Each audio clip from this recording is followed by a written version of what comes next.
Avant de commencer la vidéo, la famille, je dois vous parler de Warsh Nation. T'as vu là, j'ai sorti le schlass, c'est dangereux. J'ai même mis la cagoule. Warsh Nation, c'est un site qui a collaboré avec beaucoup de rappeurs. Et sur le site, tu peux retrouver des choses pour les mecs et pour les filles. Je te dis la vérité, si t'es quelqu'un, t'aimes pas trop les chaînes, tu peux aussi retrouver des montres, des pendentifs, des bagues, des grills et tout, il y a vraiment tout. Le service client, il est très actif. Si t'as le moindre problème, tu les contactes sur Instagram ou par mail, ils te répondent au plus vite. La qualité des bijoux est exceptionnelle. Tu peux aller checker sur Trustpilot, ils ont 5 étoiles avec plus de 1000 avis. La livraison est gratuite en France. Par contre, si t'es quelqu'un, t'es compliqué comme moi, t'es trop pressé et tout, tu payes 15 € et tu reçois ton bijou en 24 heures. Je sais qu'il y a des frérots, là ils me regardent, ou des sœurettes, ils habitent au Cameroun, au Canada, en Martinique ou n'importe où. Tu peux commander aussi. N'hésitez pas à les checker en description, franchement ça vaut le coup. Tu ressembles à ton rappeur américain, t'as pas trop d'argent, Warsh Nation, c'est parfait pour toi. Par la suite, tu vas sur le site, tu mets mon code promo, NGZ30, t'as la réduction à 30% et t'es tranquille. Wesh le gang, c'est NGZ, j'espère que vous allez bien. Moi personnellement c'est super les frérots et je suis très content pour vous. Ça fait un moment que vous m'harcelez pour les histoires de gang. Et là vraiment, carrément on est parti pour l'histoire d'un gang. On n'est même pas parti pour l'histoire d'un rappeur, mais pour l'histoire du gang de la OFB, Original Farm Boys. J'espère que vous allez kiffer, n'hésitez pas à mettre un like et un hashtag gang dans les commentaires pour le référencement. Franchement ceux qui attendent les vidéos et tout, je compte vraiment sur vous pour commenter au max. Alors le rappeur que je vous présente aujourd'hui, il s'appelle NA2X. Et en fait, il a créé un concept, il a 4 personnages, 4 styles musicaux différents. Et pour t'expliquer le truc, par exemple, en hiver, ça va être le personnage qui fait de la drill. En été, ça va être le personnage qui fait des sons de lover. En automne, ça va être un personnage qui fait encore un autre style musical. Je te balance un passage de ce qu'il a pu faire, n'hésitez pas à aller checker dans la description, tu cliques dessus et donnez-lui un maximum de force. Franchement, je trouve que c'est grave intéressant de voir des gens qui créent des concepts et qui font pas comme tout le monde. T'as beau faire bouger tes seufs sur la vie de ma rhum, qu'on va rester focus. Poto la street c'est pas tes Ken, un 9 t'es même si t'es 3ème dan. Y'a deux meufs qui me kissent les joues, c'est pas tout elle qui se manque que la 3ème dan. Certes que j'ai tout ce qu'il me faut, Hassou j'dors bien loti. Si tu le veux pas, t'es que vie d'artiste, toute la panoplie.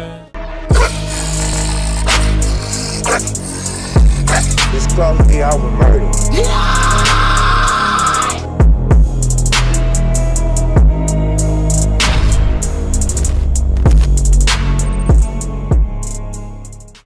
OFB, alias Original Farm Boys, est un gang ainsi qu'un groupe de musique qui est situé dans le nord de Londres, dans le quartier Broadwater Farm Estate, qui a pour code postal N17. C'est un gang qui a été créé aux alentours de 2013 par quelques jeunes de la Star Gang, qui est l'ancienne génération de la OFB. Et en fait, si tu connais pas la Star Gang, ils font partie de l'alliance TMD, Tottenham Mendem. C'est une alliance qui a été créée aux alentours des années 70 et qui en 2012 a donné naissance à la N15. Et cette alliance, auparavant, elle s'appelait la Blood Stars. Dans cette alliance, on pouvait retrouver la NPK, qui auparavant s'appelait la Purple Gang, ainsi que OFB, qui, comme je t'ai dit, s'appelait la Star Gang. Ce que tu dois principalement comprendre, c'est que la TMD, c'était un gang qui rassemblait aussi beaucoup de gangs, et qui avait beaucoup d'influence, que ce soit dans la rue ou dans le rap. Donc c'est pour ça que je vous en parle assez souvent.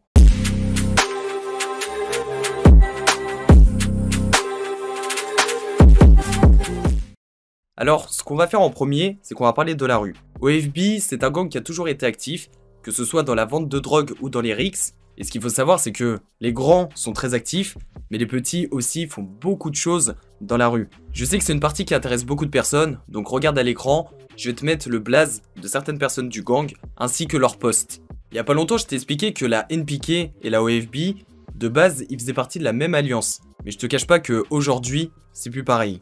Dans les premières histoires qui ont créé une embrouille entre les deux, RV de la OFB, il avait laissé Stretch, l'ancien boss de la NPK, à Wood Green. Et par la suite, il s'est fait poignarder pendant que RV a pris la fuite. Au passage, il y a une vidéo où RV, il s'est fait attraper par des mecs de la NPK, il a mangé un KO, il est couché par terre, tout ça. La vidéo, elle est disponible sur mon compte Instagram, NGZ Gang, ou sur mon Discord. Alors ça, c'est la première histoire, mais la deuxième histoire, c'est qu'il y a un mec de la OFB qui a tué Tini de la NPK au couteau, à cause d'une histoire sur Snap. Aux alentours de 2016 et 2017, la guerre a commencé à prendre de l'ampleur et SJ a même eu des problèmes avec LR. Il y avait aussi un autre problème, J-Rose de la NPK, il aimait pas trop la OFB. Et la troisième histoire, c'est la plus forte, je pense que si tu regardes mes vidéos, tu connais cette histoire. Il s'agit du meurtre de Kiwan de Wood Green en 2019. Dans cette histoire, on peut retrouver Trills de la NPK, ainsi que Sneaks, Shems, Osave. Donc aujourd'hui, ils font plus partie de la NPK. Et pour finir, on avait SJ qui fait partie du gang de la OFB. Ce qui s'est passé par la suite, c'est que quand ils ont été incarcérés pour le meurtre de Kiwan, il y a AJ qui a déclaré sur Snap que toute la NPK avait snitch, à part Snicks. Par la suite, par vengeance, AJ a planté au save de la NPK. Pendant le meurtre de Kiwan, on avait aussi 2 membres qui n'ont pas été identifiés. Certaines rumeurs disent que LR de la NPK était présent avec un autre membre. Et le truc au départ, c'est que ça faisait pas trop d'histoire. Sauf qu'un jour, on a JP de la NPK qui a demandé un feat à Bendokay. Et Bendokay, il avait la rage contre la NPK, donc il a tout simplement demandé 10 000 livres pour le feat. On a Huns de la NPK qui a pété un câble contre SJ. Ce qu'il a fait, c'est qu'il a commencé à insulter leur gang. Il a aussi balancé une vidéo où il frappe SJ quand il avait seulement 15 ans. Mais Huns n'a pas été pris au sérieux parce que cette bagarre était en fait une bagarre amicale. Je pense que tu t'en doutes, avec toutes les histoires, l'ambiance va être tendue entre les 2 gangs. Que ce soit dans la rue ou dans la prison, il y a beaucoup de bagarres qui vont éclater. Et dans ces bagarres, il y a eu beaucoup de coups de chlasse.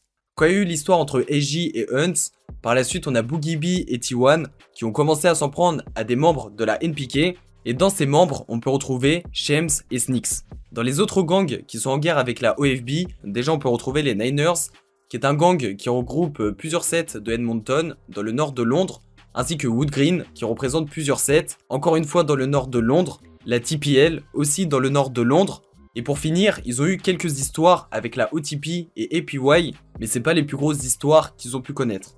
Par contre, dans la rue, la OFB, ils ont des alliances avec la N15, qui est un gang dans le sud de Tottenham, à Tiverton Estate, Chestnut Estate, Headcoach Estate et plein d'autres, ainsi que la N16 de LNB, et ce gang, il se trouve à Stramford Hill. Après, pour finir avec la rue, ils s'entendent bien avec la CGM, qui est située à l'ouest de Londres, à Ladbroke Grove Estate.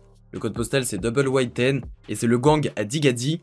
À l'ouest de Londres, on a la ZT, plus précisément à Hackney. Par exemple, AJ est proche de Lats. Après, on a la Zone 2 qui sont amis avec Quainface, Snoop et Trizact. À l'époque, ils faisaient même des feats ensemble. Et pour finir, on a la 674 dans le sud de Londres et plus précisément à Brixton Hill. Après, je te cache pas que si je commence à toutes citer, ça va être beaucoup trop long. Mais par exemple, Eddie One et Bendokay, ils s'entendent bien avec Losky, donc la Harlem Spartans. Et pour finir, la OFB, en prison, ils s'entendent bien avec la BWYC 70H, un gang à l'est de Londres, à Forest Gate, code postal E7. On a la Stocky 16, un gang à Newington, donc N16, car Stocky est très proche de ZT. Bref, comme tu as pu voir, la OFB, ils ont beaucoup d'alliances, mais ils ont aussi beaucoup d'ennemis.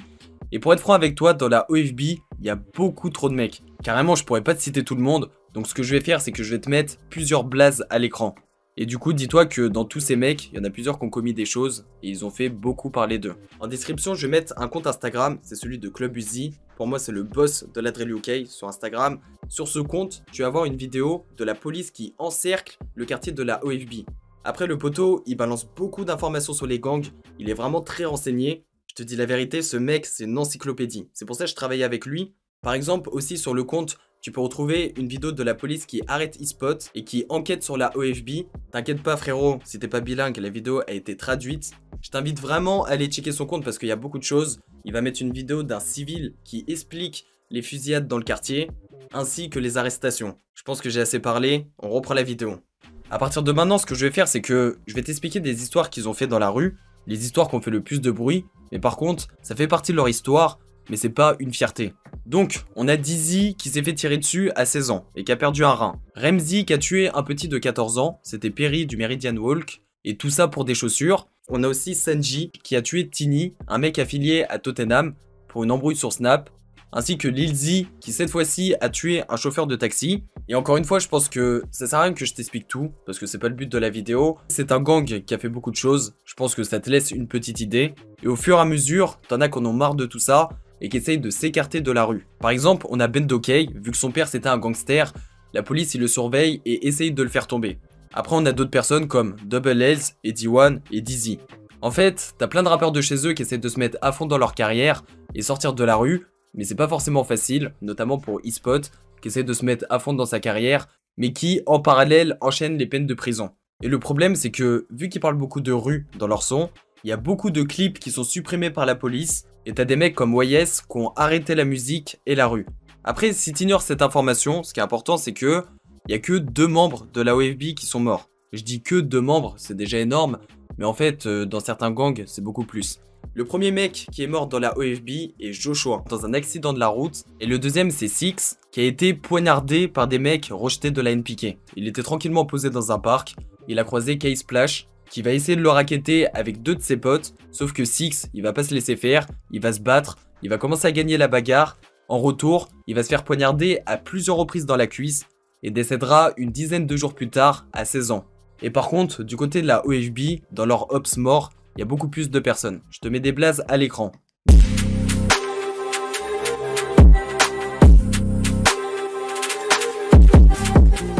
Alors ce qu'on va faire maintenant, c'est qu'on va parler de la musique. Et la OFB, c'est un gang qui est présent dans la musique depuis longtemps. Avec des rappeurs comme Eddie One, RV, qui ont aidé la OFB à se faire connaître. Après, on va pas se mentir que le gang a fait plus de bruit depuis qu'on a SJ, Bendokay et Double L's. Alors ce que je vais faire, c'est que je vais te mettre le blast de plusieurs personnes qui rappent dans le gang à l'écran. À mon avis, je vais rien t'apprendre si je te dis que c'est clairement le collectif le plus populaire dans la drill UK. Ils ont vraiment des fans qui sont très fidèles. Dans les sons les plus connus de la OFB, forcément, on a le Next Up de SJ, Bendokay et Double S, qui compte aujourd'hui aux alentours de 15-20 millions. Et c'est l'un des sons les plus connus dans la drill UK. Comme je t'ai dit, c'est un trio qui marche plutôt bien. Ça veut dire qu'ils ont fait pas mal de bruit, avec des sons comme Bad Beyond the Knees, ainsi que Ambush. En parlant de SJ, on a aussi le son You Guess in Charge, qui est le dernier son officiel qu'il a pu sortir avant sa peine de 21 ans pour le meurtre de Kiwan. Et dis-toi que le son, il compte aux alentours de 25-30 millions. Après, on a le son Bucket avec Cash, YS, Double S et Bendokay, ainsi que des membres qui sont en prison, comme Boogie B. Il y a pas longtemps, je t'ai expliqué que dans la rue, ils avaient des liens avec d'autres gangs. Dans la musique, c'est pareil. Il y a plusieurs gangs qui collaborent avec eux, comme la Zone 2, Harlem, la CGM et la N15. Après, l'objectif du gang aussi, c'est d'éloigner les plus jeunes de la rue. Et c'est pour ça qu'ils les emmènent souvent en studio, pour qu'ils misent plus dans la musique que dans la street. Après, t'as des mecs qui sont actifs, ils traînent, ils s'embrouillent et ils vendent, parce que dans leur tête, tout ce qu'ils veulent, c'est devenir comme les grands du gang. Carrément, c'est triste. En parlant des jeunes, on a D-Save qui a seulement 17 ans et qui fait partie des meilleurs du gang dans le rap. Il a sorti ses premiers sons aux alentours de ses 14-15 ans. Il était déjà actif à ses 12 ans, ce qui fait que certains de ses clips ont aussi été supprimés. Après, ce qui est intéressant dans ce gang aussi, c'est qu'au fur et à mesure, ils essaient de faire de bonnes choses. Par exemple, on a Abracadabra, Bendokay et Double L's qui ont fait un son qui s'appelle BLM. Pour ceux qui ignorent la définition, BLM ça veut dire Black Lives Matter. On est tous au courant de ce qui se passe par rapport au racisme dans le monde. Et ça rejoint aussi l'histoire de Bendokay qui justement a un père qui s'est fait tuer par la police. Et encore aujourd'hui, on sait pas vraiment pourquoi. L'histoire est encore floue. Bref, c'est ici que se termine cette histoire incroyable. Je sais, ça fait longtemps que vous n'avez pas entendu ça. C'est la fin de la vidéo, j'espère qu'elle vous aura plu. Comme j'ai dit au départ, n'hésitez pas à mettre un like, un hashtag gang dans les commentaires ou un hashtag OFB, vu que c'est le sujet de la vidéo. Au passage, n'hésitez pas à me donner un maximum de blast dans les commentaires. S'il y a des gens qui sont renseignés, parce que j'ai vu il y a beaucoup de personnes qui me demandent de parler de Los Angeles, de Compton, de Brooklyn, de plein de choses comme ça. S'il y a des gens qui sont vraiment renseignés, mais quand je parle de gens vraiment renseignés, c'est vraiment du très sérieux, tu vois. N'hésitez pas à me contacter sur mon compte Instagram NGZGang. Franchement, ça peut être lourd. Comme ça, la communauté, ils veulent des vidéos dans le monde entier. On va leur donner ce qu'ils veulent. Je précise encore une fois que ce genre de vidéo, ça prend pas mal de temps. En plus, c'est moi qui fais le montage. Je pense que vous avez remarqué que j'étais pas un pro. L'écriture, etc., ça prend beaucoup de temps. En fait, je dis pas ça pour me plaindre, mais c'est juste dans le sens qu'il y a des frérots, ils comprennent pas pourquoi je balance autant d'actualités. Moi, j'aimerais bien balancer que des reportages, mais des fois, c'est compliqué. Mais ce que je vais faire à partir de maintenant, c'est que je vais essayer d'en balancer un par semaine. Donc activez bien les notifications. J'ai sorti une vidéo il y a pas longtemps de 26 minutes sur Central C. Donc si t'as rien à faire, n'hésite pas à aller checker la vidéo. On se retrouve bientôt. Merci à toi d'être resté jusqu'à la fin. Gang. Oh, je suis une trapstar. Dans mon survêt trapstar. Soit je te mets sur Black Trap, soit je te mets sur NGZ. J'active le Kaioken, j'arrête Goku dans le DBZ. Et le joint il fait le show, t'es pas Red Bull, plus pas des ailes. Oh, je suis une trapstar. Dans mon survêt trapstar.